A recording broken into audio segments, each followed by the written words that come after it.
at speed, right? Just like so. All right, and on the other side, same thing.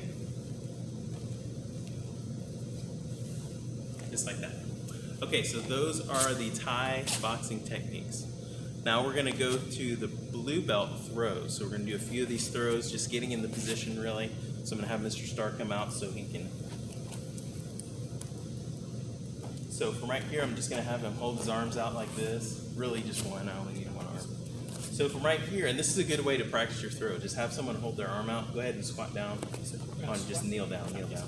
If you have a short person, if you're doing this on a family member, short family member, okay, you know, a child basically, actually stand back up.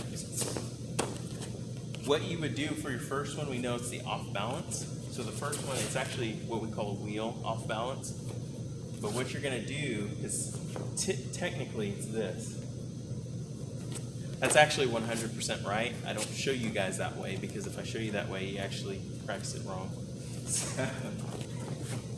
So the way we do it is we practice front hand first, bringing the shoulder down.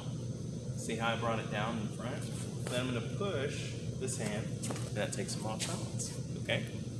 Okay, so that is the first technique, which is the off balance, okay, or wheel off balance, if you wanna call it that.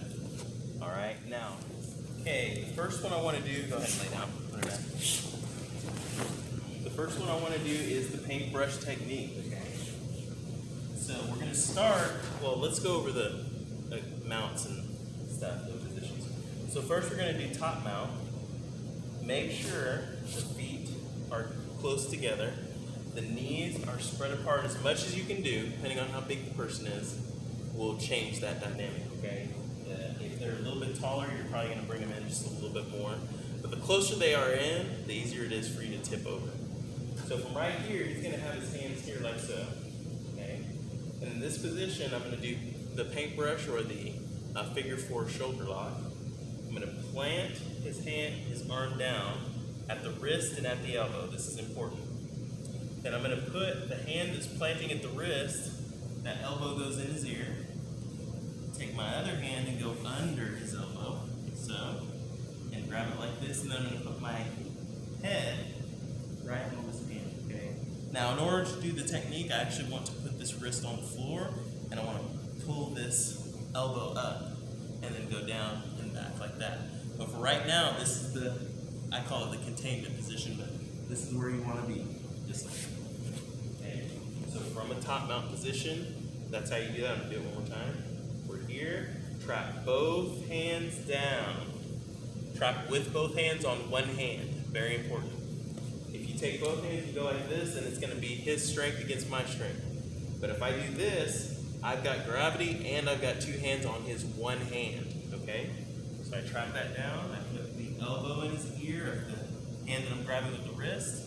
Take this hand, go under the elbow, grab on top of my own wrist, put my head right here, and that's the position that we're gonna do for the paintbrush, okay?